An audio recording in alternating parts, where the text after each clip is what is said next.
দর্শক বন্ধুগণ, সাধক জীবন চ্যানেলে সকলকে স্বাগত জানাই।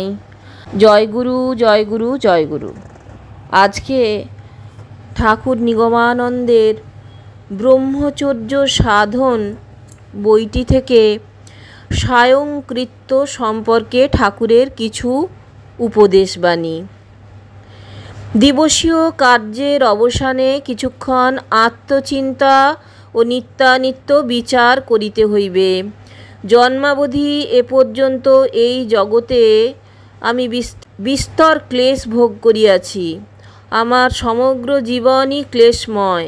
যাহাকে সুখ মনে করা যায়, প্রকৃত প্রস্তাবে তাহা কোনো মতেই সুখ নহে, তাহাও দুঃখের ক্ষণিক নিবৃত্তি মাত্র।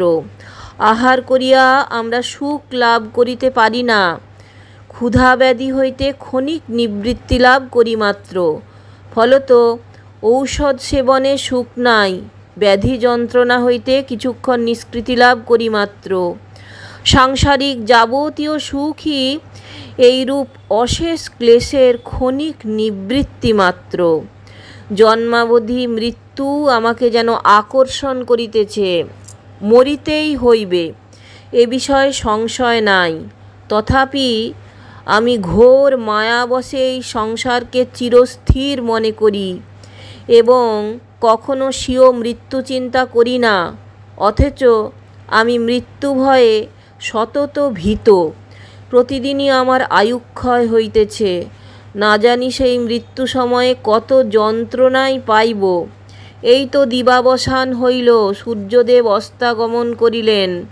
আমাকেও একদিন মরিতে হইবে, আবার সূর্য উদয় হইবে, আমাকেও আবার জন্মিতে হইবে।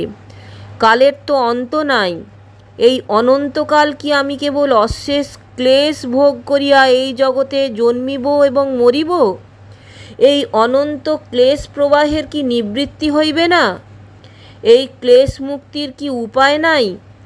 এই বিষয়ে কি কেবল আমি চিন্তা করিতেছি?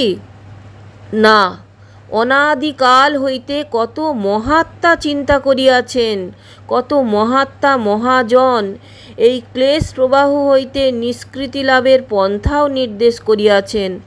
বিশেষত এই আর্যভূমি ভারতে কত মহাত্মা আজীবন কেবল মুক্তিপথেরই অন্বেষণ করিয়াছে। তবে ক্ষুদ্রবুদ্ধি মূঢ় আমি আর কি চিন্তা করিব? আর কি নতুন পন্থা আবিষ্কার করিব? সম্মুখে তো প্রশস্ত মুক্তিপথ দেখিতেছি। সুতরাং আর নতুন মুক্তিপথের প্রয়োজন কি? যে পথ দেখিতেছি সেই পথে গেলেই তো মুক্তি লাভ করা যায়। কিন্তু আমি মোহবশে সে পথে যাইতে পারিতেছি না। যে সংসারকে অনিত্য এবং ক্লেশময় জানিতেছি, অনুভব করিতেছি, সেই সংসারেই আমার প্রবল আসক্তি রহিয়াছে। আমি পাশবদ্ধ পশুর ন্যায় নিয়ত সংসার চক্রে ভ্রমণ করিতেছি এবং নিয়ত ক্লেশ ভোগ করিতেছি। এই মায়াপাশ ছেদনের উপায় কি? এই পাশ ছেদন করিতে না পারিলে আমি মুক্তিপথ অবলম্বন করিব কিরূপে? পাশবদ্ধ পশু স্বেচ্ছানুসারে কোথাও যাইতে পারে না, আমিও স্বেচ্ছানুসারে কোথাও যাইতে পারিতেছি না। আমারও স্বাধীনতা নাই। কিরূপে আমি স্বাধীনতা পাইব? কে আমাকে পাশমুক্ত করিবে? প্রভু ইচ্ছা করিলেই পশুকে পাশমুক্ত করিতে পারেন। আমারও অবশ্য প্রভু আছেন। আমি সেই প্রভুর একান্ত শরণাপন্ন হইলে তিনি অবশ্যই আমার বন্ধন মোচন করিবেন। অতএব ত্রিলোকপতি সদ্গুরুর উপাসনা করিব, তাহার নিকট প্রার্থনা করিব। এই প্রকার চিন্তার পর স্বীয় হোমগৃহে কপাট রুদ্ধ করিয়া শুদ্ধাসনে উপবেশন করত। দীপালোকে কুলদেবতার বা ইষ্টদেবতার মূর্তি বা ছবি একাগ্রচিত্তে কিছুক্ষণ নিরীক্ষণ করিবে। পরে চক্ষু মুদ্রিত করিলেও মানস নেত্রে অবিকল সেই ছবি দেখিতে পাইবে। যদি চক্ষু মুদ্রিত করিলে মানস নেত্রে সেই ছবি অবিকল সুস্পষ্ট দেখিতে না পাও, তবে পুনরায় চক্ষু উন্মীলিত করিয়া কিছুক্ষণ নিরীক্ষণ করিবে। অনন্তর চক্ষু মুদ্রিত করিয়া মানস নেত্রে সেই ছবি দেখিবে। এবং তাহাকেই ত্রিলোকপতি সদ্গুরু মনে করিয়া নিম্নলিখিত রূপে প্রার্থনা করিবে। হে অনন্তদেব, আমার ক্ষুদ্র হৃদয় তোমার বিরাট মূর্তি ধারণ করিতে অসমর্থ হওয়াতেই আমি তোমার এই মূর্তি কল্পনা করিয়াছি। হে ব্রহ্মণ, হে মঙ্গলময় দেব, তুমি এই মূর্তিতে আবির্ভূত হইয়া ত্রিতাপক্লিষ্ট আমাকে বন্ধনমুক্ত করো।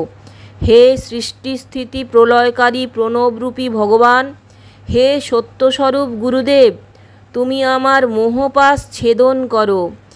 এই প্রার্থনার পরে চক্ষু মুদ্রিত রাখিয়াই এবং ইষ্টমূর্তি মানস নেত্রে নিরীক্ষণ করিতে করিতে ইষ্ট মন্ত্র জপ করিতে আরম্ভ করিবে।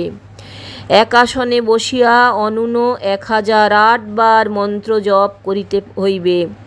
জপ করিবার সময় মানস নেত্রে ইষ্টদেবের মূর্তি নিরীক্ষণ করিতে হইবে, অথচ জপ সংখ্যাও রাখিতে হইবে। এজন্য 1008টি গুটিকা বিশিষ্ট মালার প্রয়োজন। রুদ্রাক্ষ বা তুলসী মালাই প্রশস্ত। তদভাবে অন্য যে কোনো রূপ মালা গ্রহণ করিতে পারো।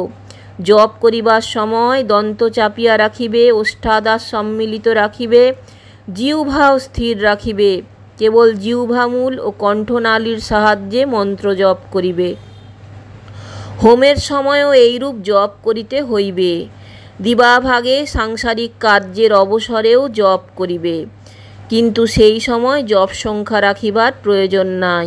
কিন্তু যখনই যে কার্য করিবে তখনই সেই কার্যে একান্ত মনোযোগ দেওয়া আবশ্যক।